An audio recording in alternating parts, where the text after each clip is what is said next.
요 시대의 주요 신학적 발전. 그래서 요 부분이 상당히 길거든요. 주요 신학적 발전이라는 것에서 주로 무엇을 다루느냐면 이 초대 그러니까 이 교부 시대의 신학적 발전에서 크게 뭐뭐를 다루냐면 첫 번째 신약 정경, 두 번째 전통, 세 번째는 공예와 신경, 그리고 사도신경, 그리고 예수 그리스도의 두 본성, 그리고 삼위일체, 그리고 교회론, 그리고 은총론, 요까지, 예, 요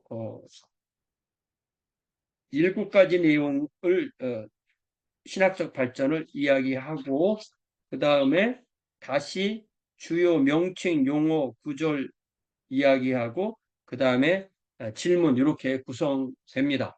그래서 요 주요 신학적 발전을 지금부터 좀 보겠는데요. 우리가 이걸 쭉쭉쭉 이제 잘라서 제가 업로드를 할 거기 때문에 할 수 있는 데까지 하고 계속 연결해서 하도록 하겠습니다. 자, 교부 시대 동안 각별한 열정으로서 탐구되었던 신학적 과제들은 주로 이러한 7가지가 있습니다라는 이야기예요.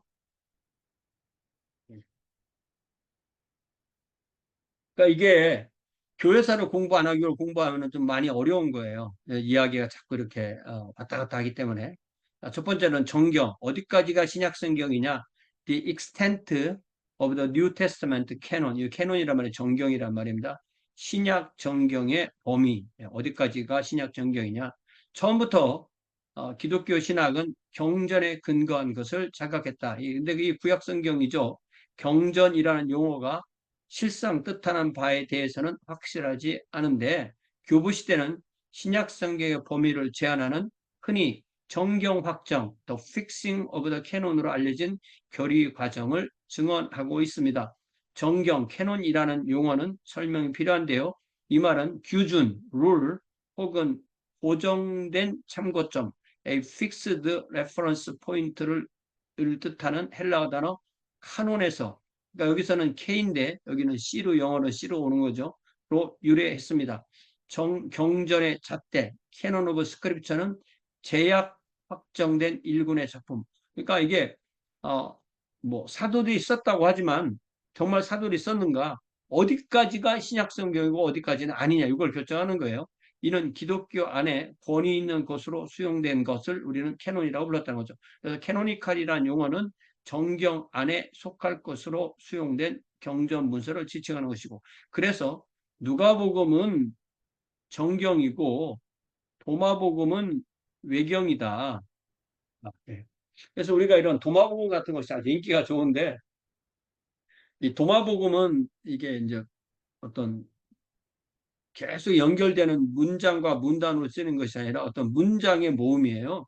문장의 모음이기 때문에 이렇게 뚝뚝 떨어진 문장으로 쓰여졌기 때문에 이거는 복음서보다 먼저 쓰여진 것이다 이렇게 생각하는 사람들이 있는데 저는 그렇게 생각하지 않습니다. 이것은 훨씬 더 늦게 나온 거예요. 어떤 면에서 어떤 한 그 영지주의 교회의 어떤 그들만 보던 복음서라고 할 수가 있어요. 이것에 우리가 투머치 관심사를 갖고 이걸 통해서 기독교에게 어떤 이 도마복음을 통해서 기독교에서 어떤 그 혜택을 입으려고 하는 그런 그 시도에 대해서 저는 분명히 잘못된 시도라고 그렇게 생각합니다. 외경이 있잖아요, 외경. 예.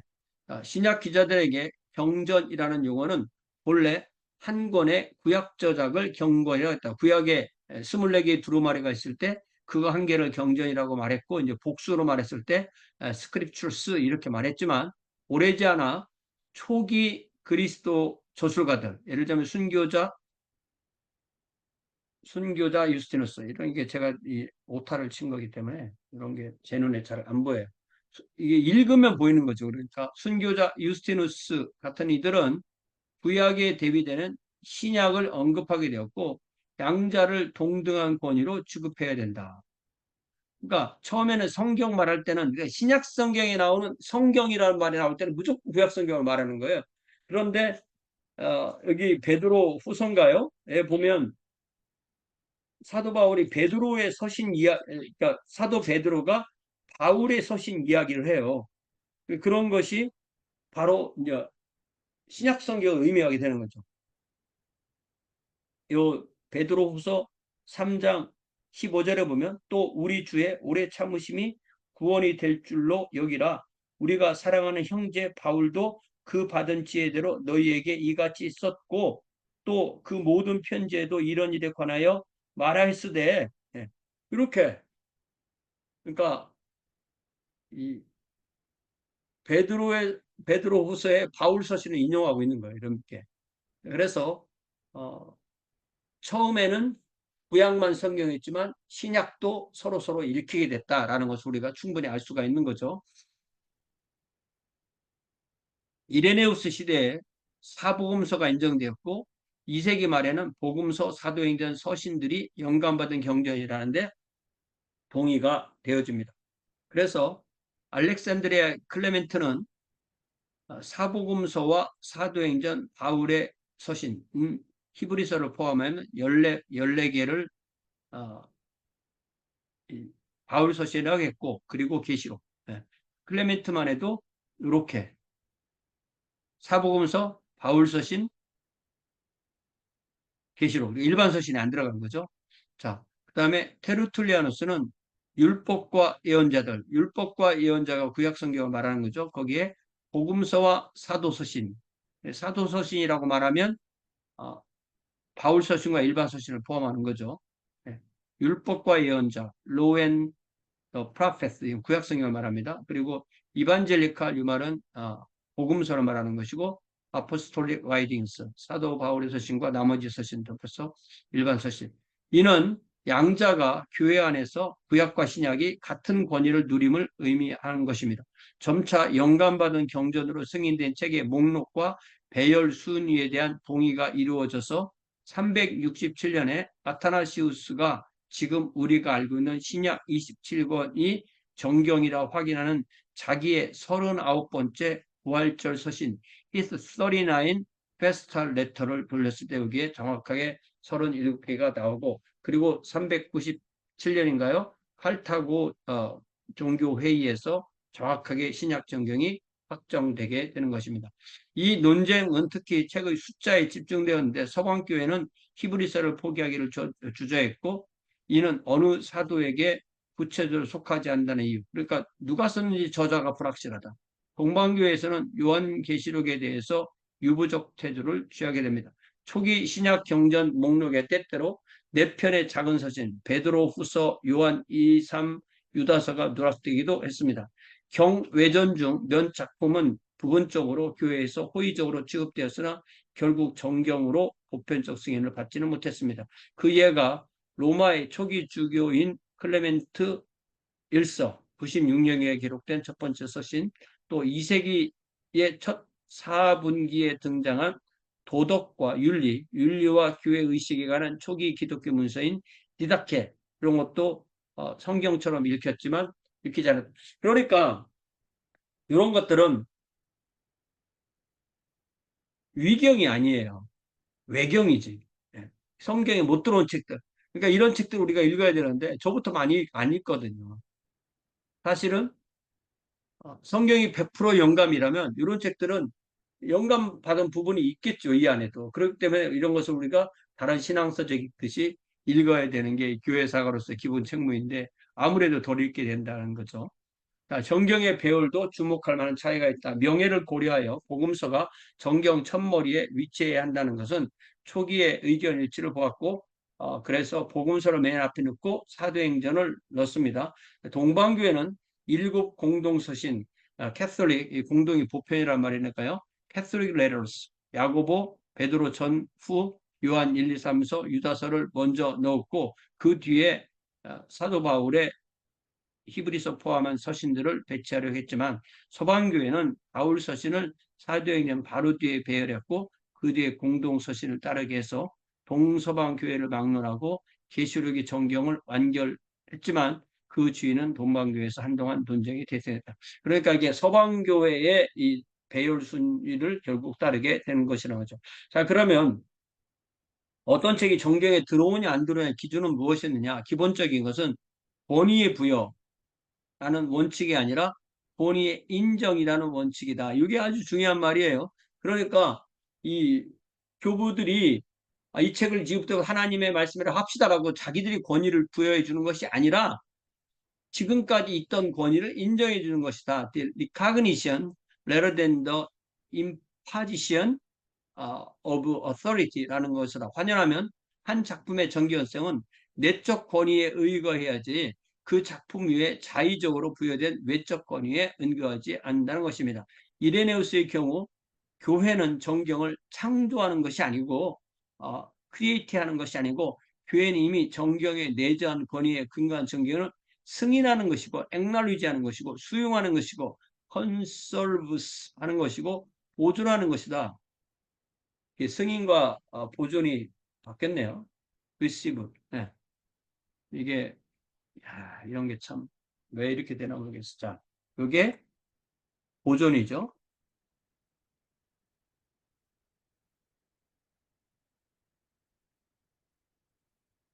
보존하는 것이고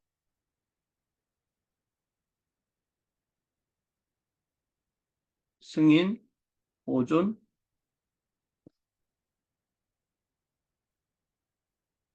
이게 정말 뭐였죠, 단어가?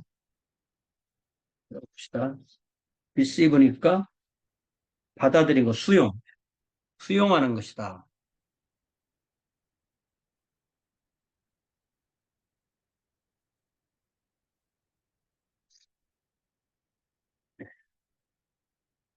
정경의 내재한 권위에 근거한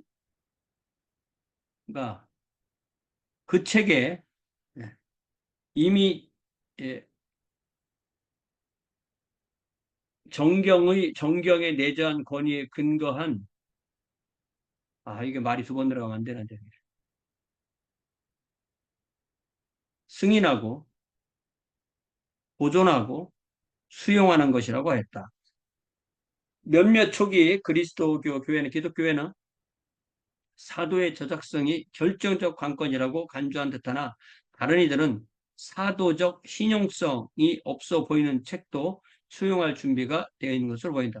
예를 들자면 마태복음은 사도적이지만 마가복음은 사도가 아니잖아요. 그렇지만 그것을 수용할 수 있었다는 거죠. 그러나 그 선택이 어떻게 이루어졌는지 구체적으로 알려지지 않았지만 확실한 것은 5세기 초역 서방교회에서 정경 결집은 이미 종료되었다는 것이다. 정경의 문제는 종교개혁 시기에는 다시 거론되지 않았다. 물론 이 신구약 중간기에 소위 외경이라는 책들이 로마 가톨릭은 받아들이고 개신교는 받아들이지 않는 그런 문제가 있지만 이게 신약 정경에 있어서는 이제 다시는 거론이 안 된 거죠. 자, 두 번째, 전통. 그러니까 성경이 결집이 안 됐기 때문에 오히려 전통이 더 중요했던 거예요. The role of tradition. 초대교회는 영지주의로 알려진 운동이라는 큰 도전에 직면했습니다. 영지주의는 워낙 방대한 시스템이고 영지주의에 기독교를 예수 그리스도를 집어넣는다고 해서 영지주의가 더 좋아지는 것도 아니고 영지주의에서 그리스도를 뺀다고 해서 영지주의가 더 나빠지는 것도 아니기 때문에 기독교 영지주의의 체계 안에 기독교는 아무것도 아닌 게 되는 거예요. 그렇기 때문에 영지주의라는 운동에 큰 도전에 직면했는데 이 다양하고 복합적 운동은 현대의 뉴 에이지 무브먼트와 같은 것입니다. The modern New Age phenomenon과 다르지 않은 바 후기 로마 제국에 큰 영향을 끼친 것이 영지주의인데 영지주의의 기본 이념이 우리의 관심사 아니기 때문에 자세히 설명하지 않는다는 것입니다. 문제는 그 영지주의가 여러 가지 면에서 기독교와 유사하게 보였다는 점입니다. 이 때문에 이레네우스 같은 초기의 기독교 저술가 다수가 영지주의를 큰 시련으로 간주했습니다. 게다가 영지주의 저술가들은 기독교 지도자들을 당혹하게 하는 방식으로 신약성경의 구절들을 해석하는 경향을 보였고 경전의 올바른 해석 방식에 관한 질문을 불러일으켰습니다. 그러니까 뭐냐면 이 이야기가 예수 그리스도는 마치 육체를 가지고 계시지 않은 것처럼 그렇게 했다는 것이죠. 이러한 상황에서 전통에 호소하는 것, appeal to tradition이 중요한 해결 방식이 되는 것입니다. 전통이라는 용어는 문자적으로 건네받은 것, that which has been handed down or over, handed over이고요. 전달한 행위, the act of handing down or over라는 뜻도 역시 전통이라는 말에 건네받아서 전달한다. 예. 그러니까 이 복음 전도도 사실은 어떤 면에서 그런 전통의 영향이 있는 것이 우리가 잘 알고 있는 이 복음의 전통이라는 것, 사도 바울이 뭐라고 말하냐면은 사도 고린도전서 15장 13절에서 내가 받은 것을 너에게 전했다. 건네받아서 전하는 것, 예, 이런 거죠. 건네받아서 전달하는 행위에 전통이라는 것이 포함된다는 거죠. 이레네우스는 신앙의 규준, 레귤라 피데이, 신앙의 규준이라는 교회 문서가 이게 사도적 교회에 충실히 보존되어 있고, 그러니까 신앙의 규준을 받아서 우리가 지키고 그것을 전달해 준다는 거죠. 사도적 교회에 충실히 보존되어 있고, 그것이 바로 정경 안에 있는 것을 추출하는 것이 신앙의 규준이다, 이렇게 말한다는 거죠. 교회는 사도들의 시대로부터 당대에 이르기까지 동일한 복음, 똑같은 복음을 충실하게 받아서 선포하고 또 전달해 주는 거죠. 영지주의자들은 초대교회의 연수성을 주장할 권리가 없었습니다. 그들은 단지 새로운 사상을 창출한 것이고, 그러니까 교회사 2000년에서 새롭다라고 말하면 이거는 잘못된 것일 가능성이 큰 거죠. 이게 발전을 하려면 새로워야 되는데 새롭다고 만들어 놓은 것이 사실 알고 보면 옛날의 오류를 다시 반복하는 것일 가능성이 큰 것입니다. 이 사상이 기독교적이라고 그릇되게 제안되었습니다. 이렇게 이레네우스는 교회와 그 사역자들, 특별히 주교, 감독, 비숍, 예, 어, 주교들이 가르치고 설교하는 직능의 연속성을 강조했습니다.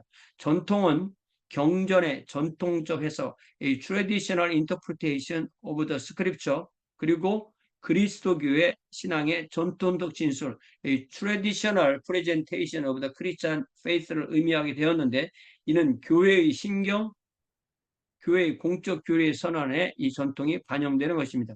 신경을 교회의 가르침을 공적으로 표현한 것으로 확정한 것은 우리가 다음 항에서 보게 될 것입니다.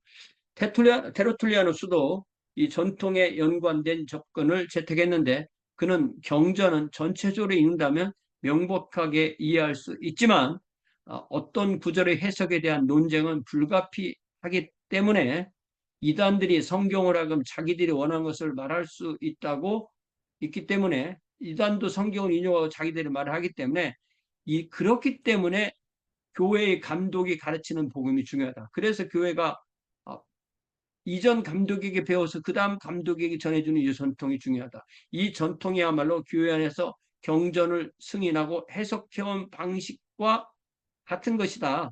그러니까 똑같은 말씀이라도 이단이 해석하는 걸 따라가면 망한다. 그러니까 우리 앞에 이 감독이 나한테 가르쳐 준 거, 그리고 내가 다음 감독에게 가르쳐 주는 이 전통대로 이 성경을 해석해야 된다, 이 말이죠. The manner in which scripture had been received and interpreted within the church. 그러니까 교회가 공적으로 캐톨릭하게 여러 교회가 함께 가르치는 거, 아주 특별하게 특수한 교회 이런 데 가르치는 것이 아니다라는 것이죠. 올바른 경전 해석은 참된 기독교 신앙과 가르침을 보존하는 곳에서만 찾을 수 있다. 그러니까 이게 교회, 전통, 복음이 같이 가는 거죠.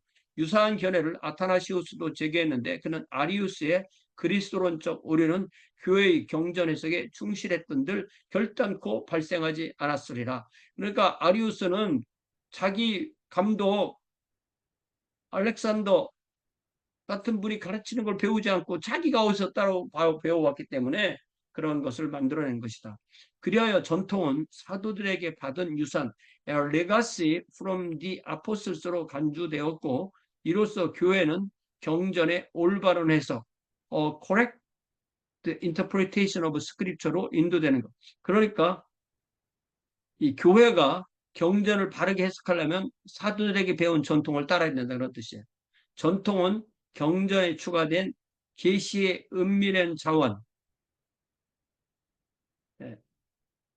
secret source of revelation in addition to scripture라고 할 수 없으며, 이게 한국말은 이 부정 긍정을 나타내는 이 수식이 뒤에 오기 때문에 이게 무슨 말이야 라고 하지만 없으면 이렇게 되는 거죠. 그러니까 전통은 경전에 추가된 계시의 은밀한 자원이 아니다.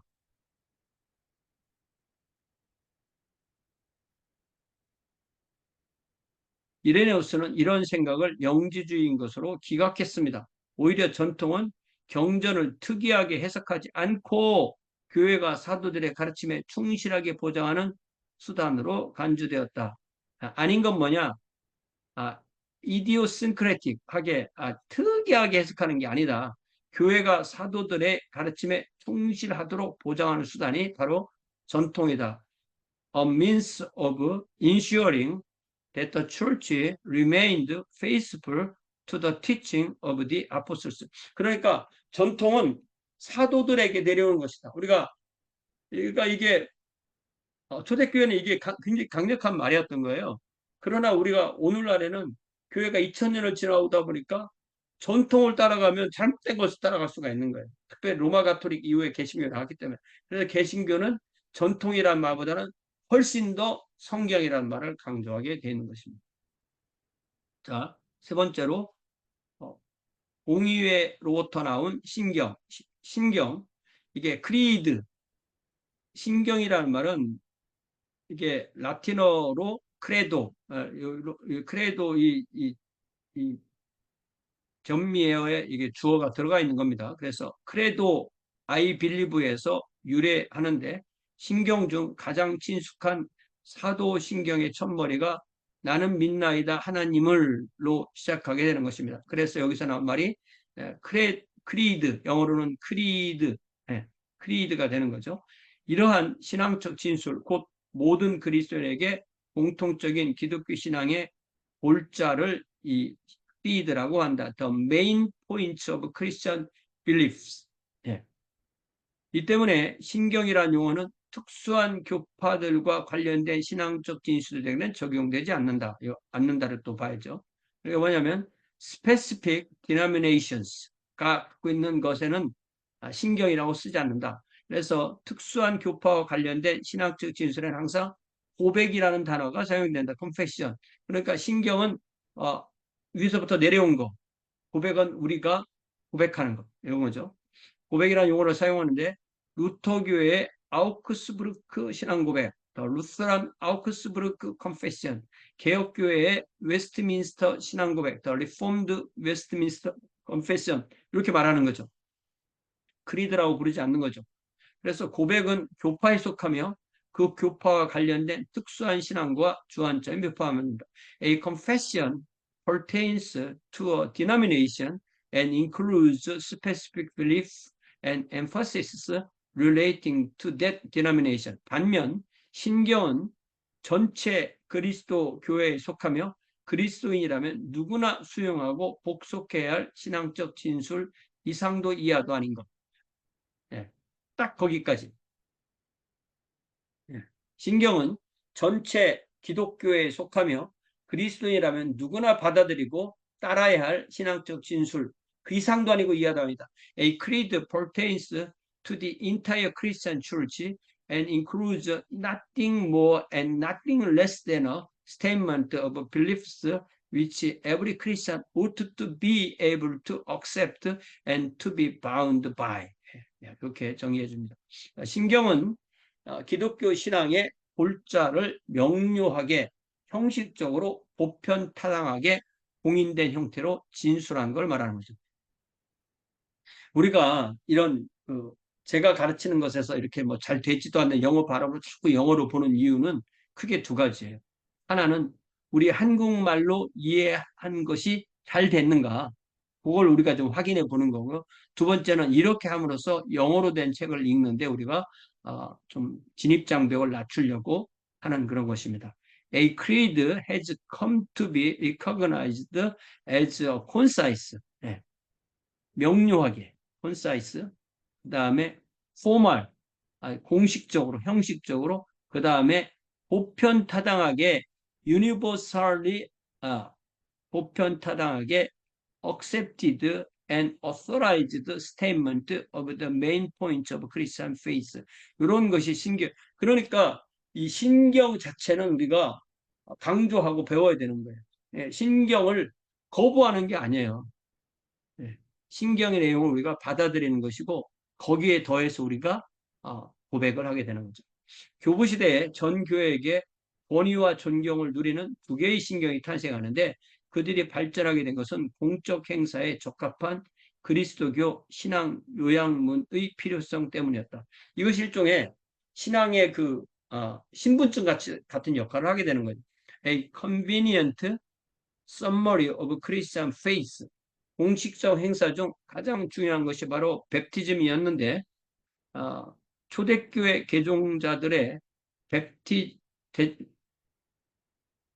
초대교회는 개종자들의 베프티즘을 부활절에 베풀었는데 신앙과 헌신을 공적으로 선포하는 이 순간을 위한 준비와 인내는 사순절 기간 동안 이루어져. 보통은 3년 동안 새신자 공부를 하고 마지막 침례 준비를 그 사순절 기간 동안에 한다는 말입니다. 베프티즘을 받기 원하는 개종자들에게 특히 요구된 것은 공식적으로 자기 신앙을 선포하는 것이고 그리하여 신경은 이런 행사 때 개종자들이 사용할 수 있는 일종의 신앙선으로 등장하기 시작했다.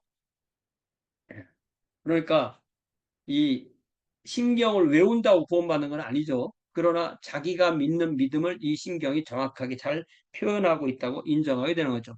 그래서 나온 신경 중에 제일 중요한 게 사도신경, 이 아포스토스 크리드는 아마도 서방 그리스도인들에게 알려진 신경 중 가장 친숙한 것이고 그 내용은 하나님, 예수 그리스도 성령, 그리고 교회, 심판, 부활 이런 내용을 포함한 것이 사도신경이고 그 다음에 니케아 신경, 니케아 신경은 좀 더 엄밀하게 말하면 325년에 니케아 신경이 나오고 381년에 니케아 콘스탄티노폴리스 신경이 나왔기 때문에 이 둘을 합해서 부를 때 니케아 콘스탄티노폴리스 신경이라고. 그러니까 콘스탄티노폴리스 신경이란 말을 안 하는 것이 니케아 것을 받아와서 발전했기 때문에 이렇게 한꺼번에 부른다는 뜻입니다. 나이스, 나이시노 콘스탄티노폴리탄 크리드. 예. 예수의 위급과 성령의 사역에 추가된 관련된 추가 자료를 포함하고 있다.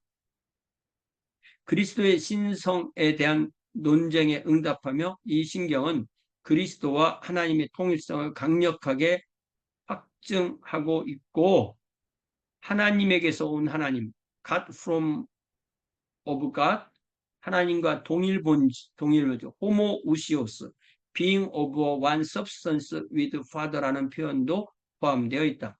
그리고 요 니케아 콘스탄티노폴리스 신경의 교회의 네 가지 교회를 우리는 one 하나이며 거룩한 홀리 거룩하며 그 다음에 보편적인 캐톨릭 그 다음에 사도적인 아포스톨릭 철치를 믿습니다 라고 말할 때 이 교회의 4대 표지, 예수 그리스도께서 세우신 교회의 4대 표지가 바로 이 381년 니케아 콘스탄티노폴리스 신경에 나오게 되는 것입니다. 신경의 발전은 초대교회 안에 일치된 교리를 향한 운동에 있어서 중요한 요소였다. 이제는 그리스도 위격에 관한 중요할 만한 발전과 논쟁을 증언하는 교리의 영역인데 그거를 보기 전에 사도신경에 대해서 좀 더 자세하게 정리해 놓았습니다. 사도신경으로 알려진 문서는 서방교회에서 기독교 신앙의 주도적 주제를 핵심적으로 요약한 것으로 널리 사용되고 있습니다. 그 역사적 발전은 복잡하지만 베프티즘을 받기 원하는 사람들에게 요구된 신앙의 선언에서 기원합니다. 제가 세례란 말을 안 쓰는 이유가 언제는 침례고 언제는 세례고 뭐 이렇게 됐기 때문에 아예게 그냥 베프티즘이라고 쓰는 것입니다.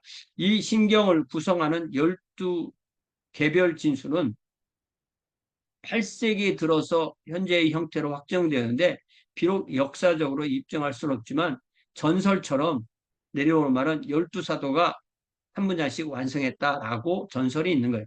12세기 즈음에 이걸 붙여야 되는지 떼야 되는지 잘 모르겠어요. 12세기 즈음에 사도신경은 동서방을 막론하고 대부분 교회가 기독교 신앙에 구속력 있는 진술로 승인했지만 지옥에 내리우셨다. 예수 그리스도가 십자가에서 운명하신 후에 지옥에 가셨다는 내용, descent into hell과 성도들의 교제, communion of saints를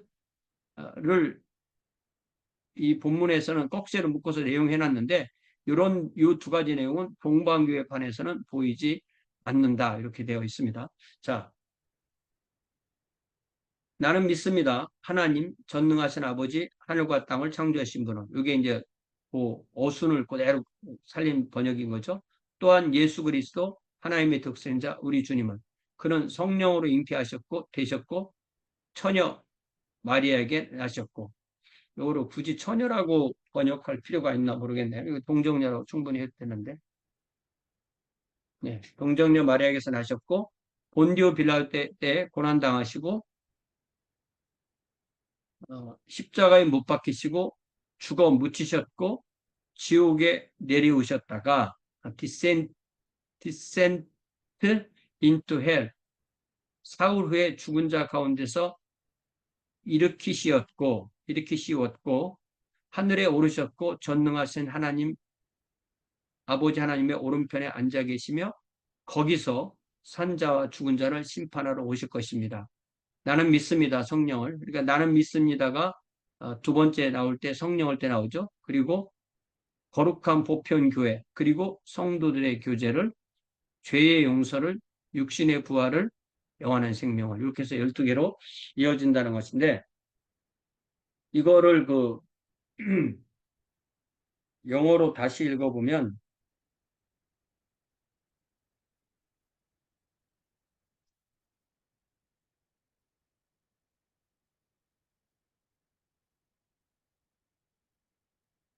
1. I believe in God, the Father Almighty, creator of the heavens and earth. 2.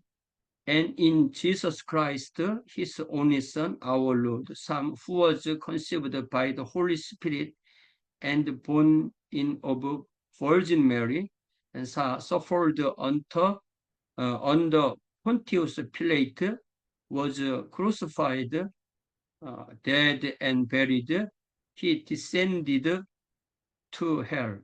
이게 descend, 요 밑에서는 descended라고 해놨나요? On the third day, he was raised from the dead.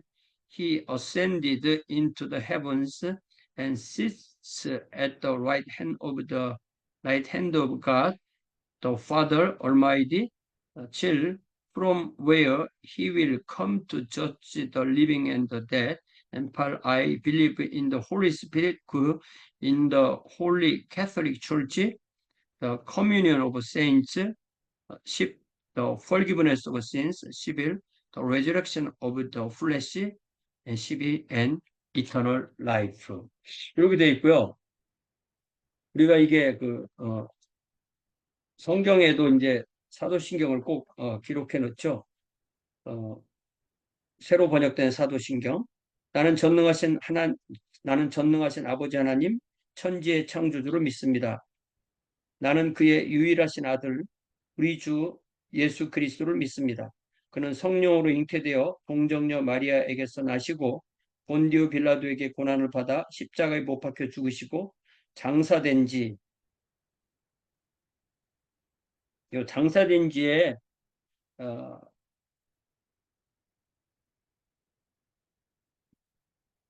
요그 줄을 뭐라고 해놨냐면 장사되시어 지옥에 내려가신 지가 공인된 원문, 예, 포르마 리셉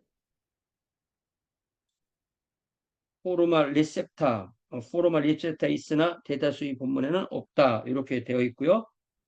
그 다음에 사흘 만에 죽은 자 가운데서 다시 살아나셨으며 하늘에 오르시어 전능하신 아버지 하나님 우편에 앉아 계시다가 거기로부터 살아있는 자와 죽은 자를 심판하러 오십니다. 나는 성령을 믿으며 거룩한 공교회와 성도의 교제와 죄를 용서받는 것과 몸의 부활과 영생을 믿습니다. 아멘. 이렇게 돼 있죠.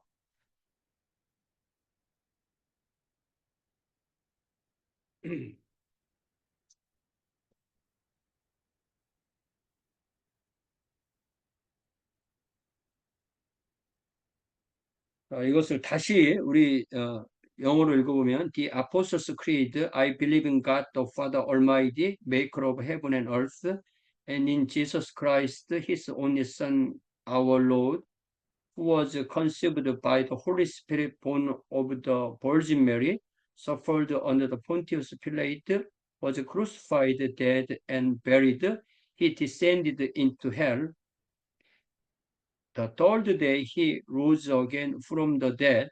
He ascended into heaven and sits on the right hand of God, the Father Almighty. From thence he shall come to judge the quick and the dead. I believe in the Holy Spirit, the holy universal church, the communion of saints, the forgiveness of sins, the resurrection of the body, and the life everlasting. 아멘. 좀 더 오래된 번역이잖아요. 그래서 우리가 이런 사도신경이 기독교 신앙을 잘 요약하는 좋은 신경인 거 분명해요. 그러나 이것이 사도들이 쓴 것은 아니다. 초대교회의 산물이고 마지막 것은 8세기까지 이어진다. 그렇게 이해를 해야 되겠어요. 자, 특별히 이 descended into hell 이 부분이 저는 들어가야만 온전한 복음이 된다고 저는 그렇게 믿습니다. 자, 네 번째로 그리스도의 두 본성, 그리스도의 예수 그리스도의 두 본성. 여기 부분을 좀 쉬었다 하겠어요. 네.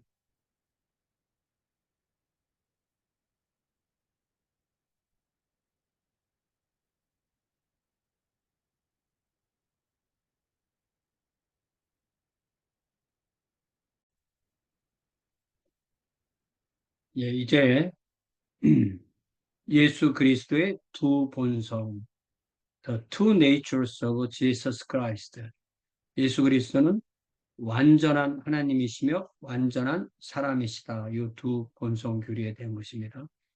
기독교 교리 역사에 있어서 교부 시대가 기여했다고 인정되는 것은 그리스도의 위격, the person of Christ, 이에 대한 신학 분과를 특히 크리스탈러지, 기독론, 그리스도인이라고 하는데 하나님의 본질, 그러니까 예수 그리스도의 위격과 하나님의 본질이 서로 어떻게 되느냐 그거죠. 이러한 두 교리는 본래 상호 관련된 것이었다. 352년에 325년에 이르러서는 초대교회가 예수는 하나님과 동일 본질 of one substance 호모우시오스에 속한다는 결론을 도달했는데 호모우시오스는 이 호모라는 말, 호모라는 말과 우시오스라는 말의 결합어죠. 호모는 같다, 같다라는 말이고 우시오스는 본질이다. 그러니까 존재상 하나, one in being, 내지는 consubstance, 호모 우시오스, consubstantial로 번역할 수 있는 이런 결론에 도달했다. 이러한 기독론적 진술은 두 가지 의미를 내포합니다. 첫째로 지적인 수준에서 그리스도인에 대한 예수 그리스도의 영적 중요성을 공고히 한다. In consolidated at the intellectual level, the spiritual importance of Jesus Christ to Christians. 그러니까 그리스도인에게 있어서 예수 그리스도는 하나님이시다. 요약입니다. 그리고 둘째로 단순한 신개념에 대해서 강력히 대화한다. 그러니까 일신론이라고 해도 여호와 하나님만 말하는 일신론은 아니라는 거죠. It posed a powerful challenge to simplistic conceptions of God. 만일 예수가 하나님과 같이 동일 본질적 존재라면 being of the same substance로 존재한다면 하나님에 관한 전체 교리는 이 신앙의 견지하에 제고되어야 한다. 그러니까 유일신론이기는 하지만 동시에 삼위일체로 갈 수밖에 없다는 거죠. 이 때문에 삼위일체 교리는 교회 안에서 기독론적 동의가 성립한 이후에 발전하게 되었다.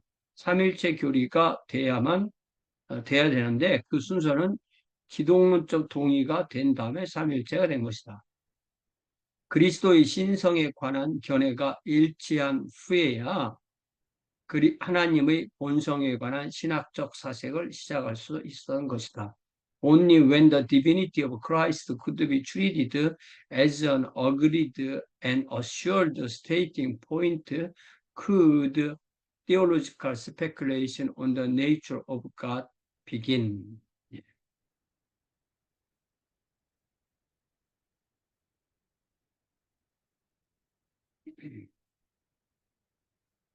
자,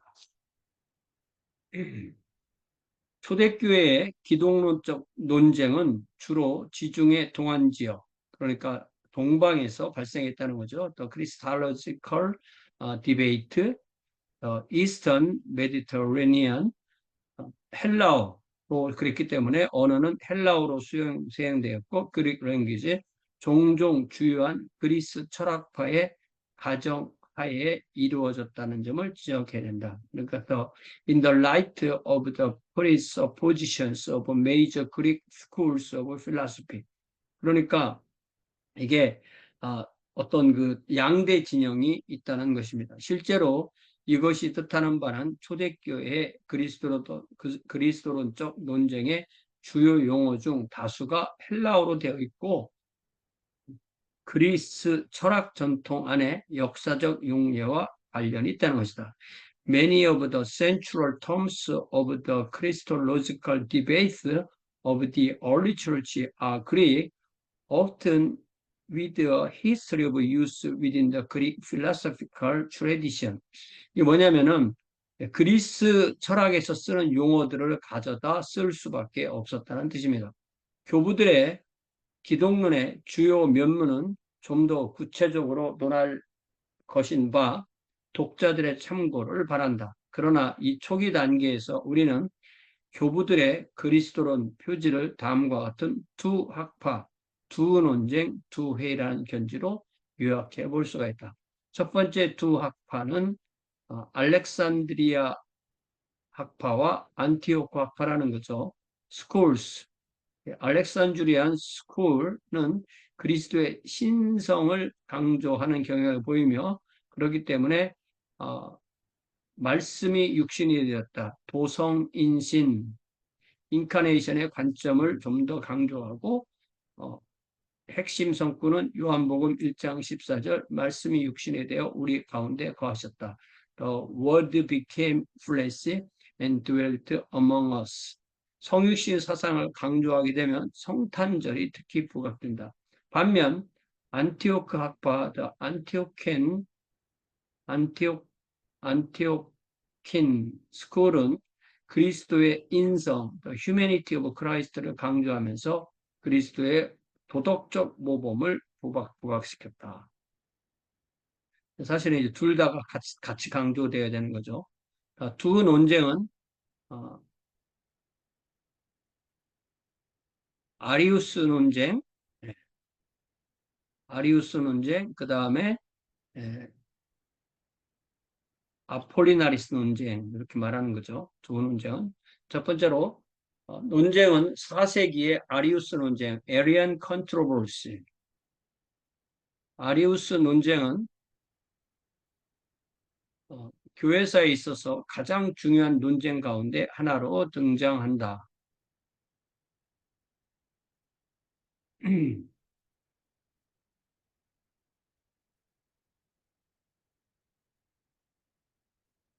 아리우스는 경전에 등장하는 성경에 등장하는 그리스도에 대한 칭호, 즉 그가 하나님과 동일한 지위에 있음을 나타내는 듯한 칭호는 그냥 공경하는 칭호에 불과하다. The scriptural titles for Christ which appeared to point to his being of equal status with God were merely courtesy titles. courtesy titles.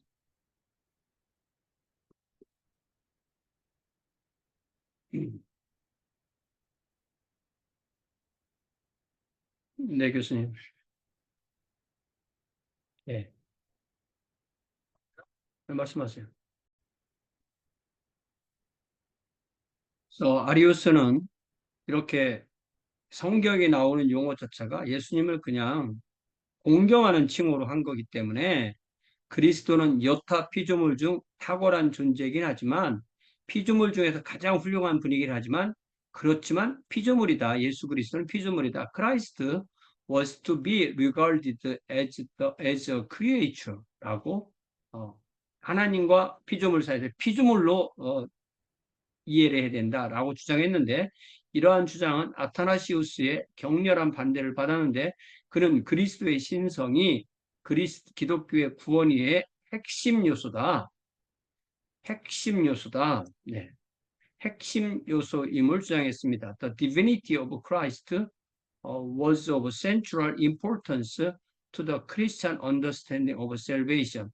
이것을 이제 구원에 관한 이론을 구속론, 뭐 구원론, 예, 소테리얼로지로 알려진 신학 영역 중에 하나이고 그는 아리우스의 그리스도론이 구속론적으로 부적합하다. 아리우스대라면 우리가 구원 못 받는다. 부적합하다고 선언했습니다. 아리우스의 그리스도는 타락한 인성을 구속할 수 없습니다. 왜냐하면 사람이 피조물이기 때문에 Arius' Christ could not redeem fallen humanity. 결국 아리우스주의, 아리아니즘, 아리우스와 관련된 운동은 이단으로 선포되었습니다.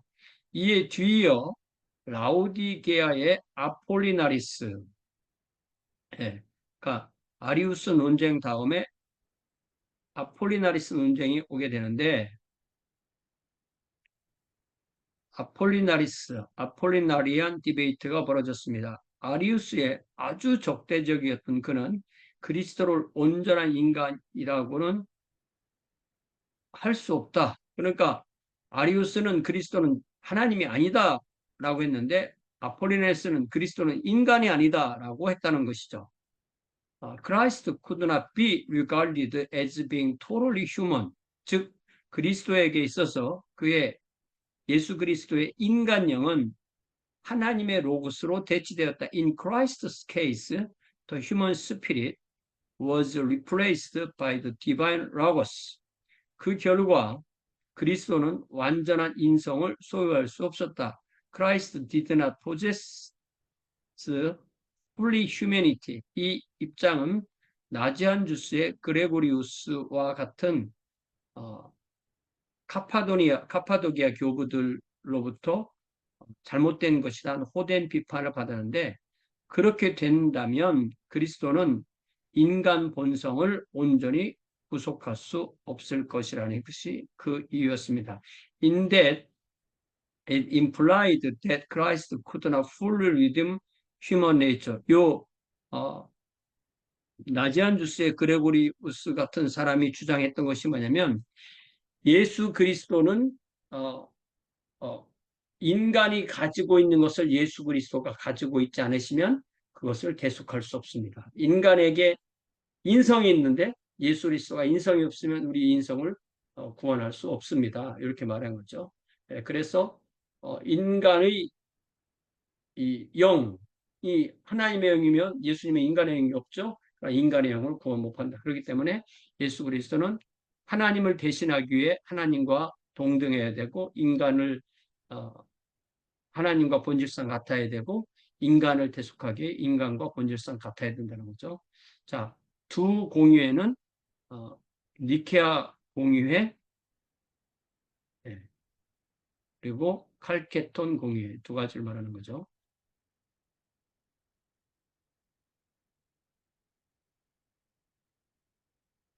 칼케돈 공유회, 칼케톤이 아니죠. 칼케돈 공유회. 네.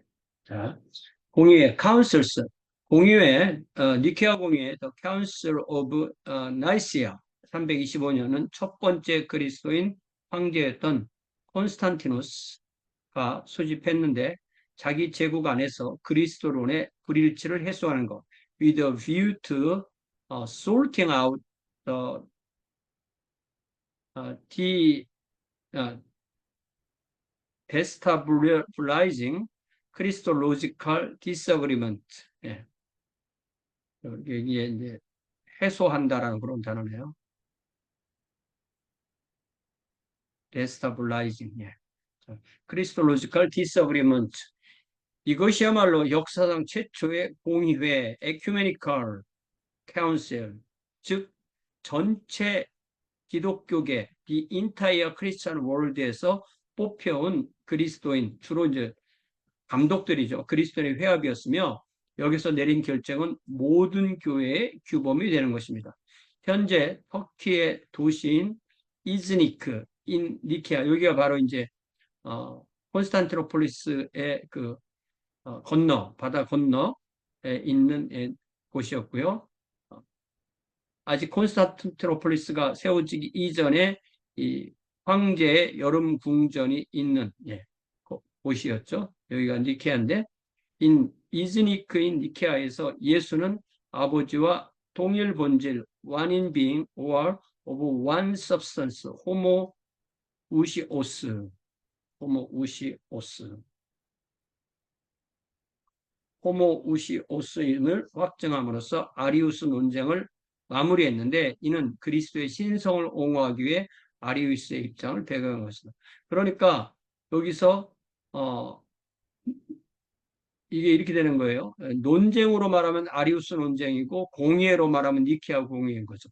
자, 네 번째 에큐메니칼 공의회는 칼케돈 공의회인데 니케아의 결정을 확정하고 그 그리스도의 인성에 대해 불거져나온 새 논쟁, 즉 안성론을 표격했다. 그러니까 예수 그리스도의 인성은 사라졌다라는 것에서 그래서 신성만 남았다는 것을 예수 그리스도의 인성과 신성이 그대로 있다는 것을 얘기하는 거죠.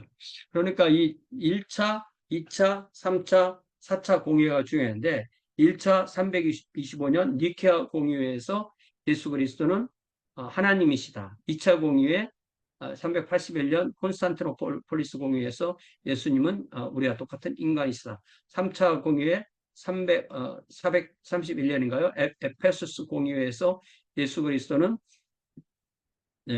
두 본성을 그러니까 예수 그리스도는 두 분이 아니라 하나님 따로 사람 따로 아니라 한 분이시다. 그리고 마지막으로 칼케돈 공의회에서 451년에 칼케돈 공의회에서 한 분이신 예수 그리스도는 두 본성을 가지고 계신다. 그러니까 예수 그리스도 하나님이시며 사람이신 한 분이 두 본성을 가지신다.